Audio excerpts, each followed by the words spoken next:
ശംശായ്ക്ക് സ്തുതിയായിരിക്കട്ടെ. ആത്മീയ ഭോജ്യത്തിൽ ഇന്ന് നാം വിചിന്തനം ചെയ്യുന്നത് അത്യാർത്തി, ഓവർ ദ ലിമിറ്റ് ആയിട്ടുള്ള ഒരു മോഹം, അത്യാർത്തി അതെവിടേക്ക് നമ്മളെ നയിക്കും എന്നുള്ളത് നാം തിരിച്ചറിയണം. അത്യാർത്തി നയിക്കുന്നത് നിത്യാഗ്നിയിലേക്കായിരിക്കും. കർത്താവിൻ്റെ വചനം കൃത്യമായിട്ട് നമ്മെ പഠിപ്പിക്കുന്ന ചില കാര്യങ്ങളാണ്. വേണമെങ്കിൽ നമുക്ക് ചിലതൊക്കെ ഇങ്ങനെ വേർതിരിച്ച് കാണാൻ പറ്റും. അൺനെസസറി ആയിട്ടുള്ള കാര്യങ്ങൾ, അനാവശ്യ കാര്യങ്ങൾ, നെസസറി ആയിട്ടുള്ള കാര്യങ്ങൾ, അത്യാവശ്യ കാര്യങ്ങൾ. ഇനി അതുപോലെ തന്നെ മൂന്നാമതൊന്നുകൂടി നമുക്ക് കാണാൻ പറ്റും, അതാണ് ദുർമോഹം. ദുർമോഹം, അതിന് ഗ്രീഡ് എന്ന് പറയാൻ പറ്റും. നീഡും ഗ്രീഡും തമ്മിൽ വ്യത്യാസമുണ്ട്. നാലാമത്തെ കാര്യമാണ് എക്സസീവ് ഗ്രീഡ്, അതിമോഹം എന്ന് വേണമെങ്കിൽ നമുക്ക് ചിന്തിക്കാൻ പറ്റും. ഇവ വേർതിരിച്ച് കാണാനുള്ള ഒരു പക്വത നമുക്കുണ്ടാകണം. ഇല്ലെങ്കിൽ നമ്മൾ അപകടത്തിലേക്കാണ് പോകുന്നത് എന്ന് വചനം നമ്മെ ഓർമ്മിപ്പിക്കുക. ചില മഹോദര രോഗികളെ കുറിച്ച് പറഞ്ഞിട്ടുണ്ട്. അവരുടെ അവസ്ഥ എന്ന് പറഞ്ഞാൽ എത്ര കുടിച്ചാലും അവരുടെ ദാഹം മാറത്തില്ല എന്ന് പറഞ്ഞ പോലെ എത്ര സുഖിച്ചാലും എത്ര സമ്പാദിച്ചാലും തൃപ്തി വരാത്ത വ്യക്തികളെ കാണാൻ പറ്റും. അത്യാഗ്രഹമാണ് അവരെ നയിച്ചുകൊണ്ടിരിക്കുന്നത്. അത് അവരെ കൊണ്ട് എത്തിക്കുന്നത് നിത്യാഗ്നിയിലാണ് എന്ന കാര്യവും നമ്മൾ വിസ്മരിക്കരുത്. ഇത് രണ്ട് സംഭവങ്ങൾ. ഒരു മനുഷ്യൻ്റെ കാര്യം പറഞ്ഞത്, അവന് ഒരു ബെറ്റ് വെച്ചു. ഒരു കൂട്ടുകാർ അല്ലെങ്കിൽ ഗ്രൂപ്പ് ഓഫ് പീപ്പിൾ ബെറ്റ് വെച്ചു. ഇവൻ സമ്മതിച്ചു വേണമെങ്കിൽ 100 പുഴുങ്ങിയ മുട്ട അവൻ കഴിക്കാമെന്ന്. ഇനി അവന് ചലഞ്ച്, വെല്ലുവിളി ഏറ്റെടുത്തു. അവൻ കഴിച്ചു. ഒരു വിധത്തിൽ അവൻ കഴിച്ചു. അവന് സമ്മാനം കിട്ടി. പക്ഷെ പിന്നീട് സംഭവിച്ചൊരു കാര്യം, ഈ 100 മുട്ട അതെങ്ങനെ ദഹിക്കും? അവൻ്റെ മനസ്സിലുണ്ടായിരുന്നു, ഒരു കൈതച്ചക്ക അവരുടെ പറമ്പിൽ ഇങ്ങനെ മൂത്ത് വിളഞ്ഞു കിടപ്പുണ്ട്, അത് പറിച്ച് തിന്നാമെന്നുള്ളത്. പക്ഷെ ഇവൻ ഈ മുട്ട തിന്നേച്ചിട്ട് അവിടെ ചെന്നപ്പോൾ വീട്ടുകാർക്ക് ഇതുവല്ലോ അറിയാവോ, അവരാ കൈതച്ചക്ക അത് വിളഞ്ഞതാണെന്ന് കണ്ടപ്പോൾ അത് പറിച്ച് ചെത്തി അവർ കഴിച്ചു. അപ്പോഴാണ് ഈ മനുഷ്യൻ ചെല്ലുക. അതിൻ്റെ തൊലി, ചെത്തിക്കളഞ്ഞ തൊലിയൊക്കെ അവിടെ കിടപ്പുണ്ടായിരുന്നു. അത് പുള്ളിയെടുത്ത് ആർത്തിയോടെ ചവച്ച് കുറച്ച് വിഴുങ്ങി. പിന്നീട് സംഭവിച്ചത്, ഈ മനുഷ്യൻ്റെ കിഡ്നി മടിച്ചുപോയി. പുള്ളി മരണപ്പെട്ടു. നോക്കിയേ, ആർത്തി കാണിച്ച ആ മനുഷ്യന് പിന്നീട് മൂത്രം പോലും പോകാത്ത ആ ഒരു അവസ്ഥയിലേക്ക്, അവൻ്റെ കിഡ്നിയും തകരാറിലായി അവൻ മരണത്തിലേക്ക് നയിക്കപ്പെടുന്നത് കാണാൻ പറ്റും. ഇതുപോലത്തെ അപകടങ്ങൾ പതിയിരിക്കുന്നു അത്യാർത്ഥികൾക്ക് എന്നുള്ളത് നാം മനസ്സിലാക്കിയിരിക്കേണ്ട ഒരു കാര്യമാണ്. ഒരു സംഭവം ഞാൻ കേട്ടതാണ്. ഒരു അമ്പലക്കാള അതിങ്ങനെ വഴിയെ നടക്കും, കിട്ടുന്നതെല്ലാം തിന്നും. ഇത് ചത്തുപോയി. അത് കഴിഞ്ഞപ്പോൾ അവർ അതിൻ്റെ വയറ് ഓപ്പൺ ചെയ്തപ്പോൾ അതിനകത്ത് കുറേ പ്ലാസ്റ്റിക് ചാക്ക് പോലും. പ്ലാസ്റ്റിക് ചാക്ക് ദഹിക്കുമോ? ഇല്ല. ഇനി അങ്ങനെ ഒരു അവസ്ഥയിലാണ് ആ അമ്പലക്കാള മരണപ്പെട്ടത് എന്ന ആ ഒരു വാർത്ത അവർ സൂചിപ്പിക്കുകയുണ്ടായി. നമുക്കിതെല്ലാം മനസ്സിൽ വെച്ചുകൊണ്ട് ഏതാനും ചില കാര്യങ്ങൾ. ഒന്നാമതായിട്ട്, വചനം നൽകുന്ന ഒരു മുന്നറിയിപ്പുണ്ട്, അത് അവഗണിക്കരുതേ.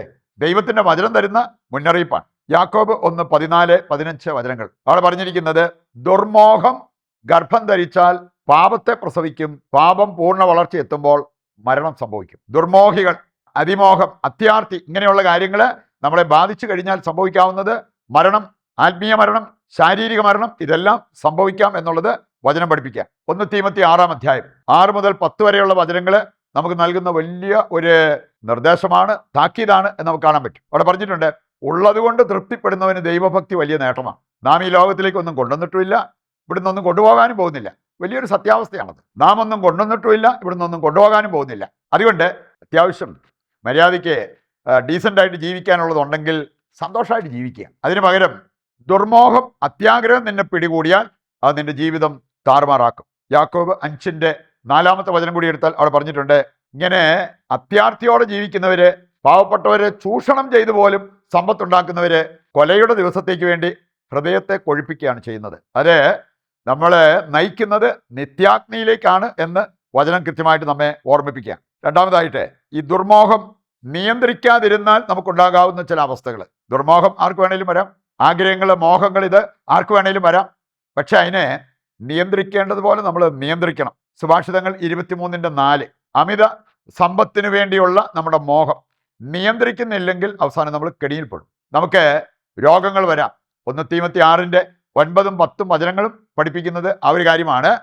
ധനമോഹികൾ കെണിയിൽ അകപ്പെടുന്ന ഒരവസ്ഥയുണ്ടാകും. ഒരു വ്യവസായിയുടെ ഭാര്യ സൂചിപ്പിച്ചൊരു കാര്യം, എൻ്റെ ഭർത്താവിന് ആവശ്യത്തിലേറെ പണമുണ്ട്, പക്ഷെ എന്നാലും പുള്ളിയുടെ ഒരു ചിന്ത, ഇനിയും നമ്മൾ സമ്പത്തുണ്ടാക്കണം, ഇനിയും നമ്മൾ പുതിയ പുതിയ ഷോറൂം ഓപ്പൺ ചെയ്യണം. പക്ഷെ അവർ സൂചിപ്പിച്ചൊരു കാര്യം, ഈ മനുഷ്യൻ ഒരു നേരം പോലും സ്വസ്ഥമായിട്ട് ഭക്ഷണം കഴിക്കുന്നത് ഞാൻ കാണുന്നില്ല. ഈ മനുഷ്യൻ ഒരു രാത്രി പോലും സുഖനിദ്ര അത് കിട്ടുന്നത് ഞാൻ കാണുന്നില്ല. മനുഷ്യൻ്റെ മനസ്സ് നിറയെ, തല നിറയെ ഈ ഒരു ബിസിനസ്സുമായിട്ടുള്ള ചിന്തകളാണ് അത്യാഗ്രഹം. അത് നിയന്ത്രിക്കാതിരുന്നാൽ ഉണ്ടാകാവുന്ന അവസ്ഥ വചനം കൃത്യമായിട്ട് നമ്മെ പഠിപ്പിക്കുക. മൂന്നാമതായിട്ട്, ദൈവവചനം നമ്മെ ഓർമ്മിപ്പിക്കുന്നുണ്ട്, ഒരുപാട് ഈ അതിരുവിട്ട് സമ്പന്നരാകാൻ നോക്കുന്നവർക്ക് ദുരിതം എന്നുള്ളത് കർത്താവിൻ്റെ വചനം പഠിപ്പിക്കുക. ലൂക്ക 53 അവിടെ പറഞ്ഞിരിക്കുന്നത് സമ്പന്നരെ ദൈവം വെറുങ്കയോടെ പറഞ്ഞയച്ചു, എളിയവർക്ക് ദരിദ്രർക്ക് ദൈവം ആത്മീയ സമ്പത്ത് നൽകി. സമ്പന്നരെ വെറുങ്കയോടെ പറഞ്ഞയച്ചു. ലൂക്കാ 6:24 കൂടി എടുത്താൽ അവിടെ പറഞ്ഞിട്ടുണ്ട്, സമ്പന്നരെ നിങ്ങൾക്ക് ദുരിതം. ഈ ഒരു ദുരിതം ആഗ്രഹിക്കുന്നില്ലെങ്കിൽ നമ്മൾ നമ്മുടെ ധനമോഹത്തെ അതിനെ നിയന്ത്രിച്ച് കീഴടക്കാൻ നമ്മൾ തയ്യാറാകണം. അത്യാർത്തിയിലേക്ക് നമ്മുടെ ജീവിതത്തെ തള്ളിവിടാതിരിക്കാൻ നമ്മൾ പ്രത്യേകം ശ്രദ്ധയുള്ളവരാകണം. അവസാനമായിട്ട് നമ്മൾ ചിന്തിക്കുന്നത്, സുവിശേഷമാകുന്നത് ദരിദ്രർക്കാണ്. ആര് സുവിശേഷ പ്രഘോഷണം നടത്തിയാലും അത് സുവിശേഷമായിട്ട് സ്വീകരിക്കുന്നവരുണ്ട്, അതിനെ തള്ളിക്കളയുന്ന വ്യക്തികളുണ്ട്. സുവിശേഷമാകണമെങ്കിൽ നമ്മൾ ദരിദ്രരായിരിക്കണം എന്നുള്ളത് കർത്താവിൻ്റെ വചനം നമ്മെ പഠിപ്പിക്കുന്നു. ഇത് കാശൊന്നുമില്ലാത്ത ദാരിദ്ര്യത്തെക്കുറിച്ചല്ല. ശരിക്കും ഈ ഒരു ദാരിദ്ര്യം എന്ന് പറഞ്ഞാൽ ഞാൻ എൻ്റെ കഴിവിൽ ആശ്രയിക്കാതെ ദൈവത്തിൽ ആശ്രയിക്കുന്ന ആ ഒരു അവസ്ഥ. അങ്ങനെയുള്ളവർക്കാണ് സുവിശേഷമായിട്ട് മാറുക. നമ്മൾ പറയാറുണ്ട്, ഒരു പാത്രം എന്തെങ്കിലും സാധനം കൊണ്ട് നിറഞ്ഞിരിക്കുകയാണെങ്കിൽ പിന്നെ അതിനകത്തേക്ക് കൂടുതലായിട്ട് എന്തിടാൻ പറ്റും എന്ന് പറഞ്ഞ പോലെ, if you are full of your self, നിന്നിൽ നീ നിറഞ്ഞിരിക്കുന്നുവെങ്കിൽ പിന്നെ എങ്ങനെ കർത്താവിന് അവിടെ ഒരു പ്രവേശനം ഉണ്ടാവും? അങ്ങനെയുള്ളവർക്ക് ഒരു സുവിശേഷം സ്വീകരിക്കാനായിട്ട് സാധിച്ചെന്ന് വരത്തില്ല എന്ന് മത്തായി 16:24 പറഞ്ഞിട്ടുണ്ട്, സ്വയം പരിത്യജിക്കുക. അങ്ങനെയുള്ളവർക്കാണ് കർത്താവിനെ അനുഗമിക്കാനായിട്ട് സാധിക്കുക.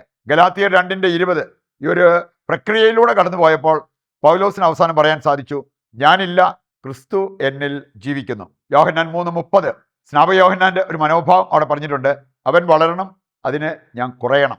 ഈ മനോഭാവം ധരിച്ച് അവർക്ക് ആത്മീയ സമ്പത്ത് ഇഷ്ടംപോലെ ഉണ്ടാകും എന്നുള്ളത് നാം മനസ്സിലാക്കിയിരിക്കേണ്ട ഒരു കാര്യമാണ്. അങ്ങനെ ആത്മാവിൽ ദരിദ്രർ എന്ന് പറഞ്ഞാൽ ആത്മീയ സമ്പത്തുള്ള ഭാഗ്യപ്പെട്ട മക്കളാകുവാൻ നമുക്ക് ആഗ്രഹിക്കുകയും പ്രാർത്ഥിക്കുകയും ചെയ്യാം.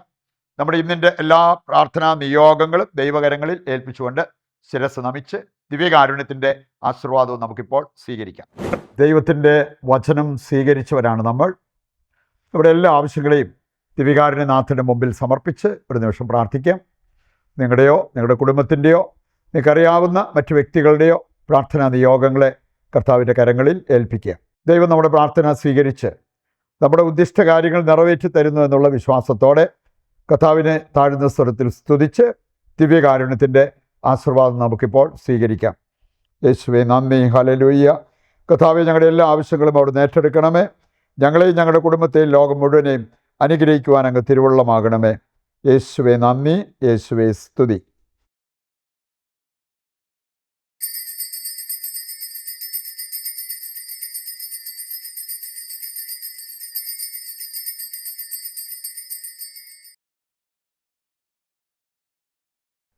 ഈശോ മിശിഹായ്ക്ക് സ്തുതിയായിരിക്കട്ടെ. മറ്റൊരു എപ്പിസോഡുമായി നാളെ വീണ്ടും നമുക്ക് ഒന്നിക്കാം. ദൈവം നിങ്ങളെ സമൃദ്ധമായി അനുഗ്രഹിക്കട്ടെ.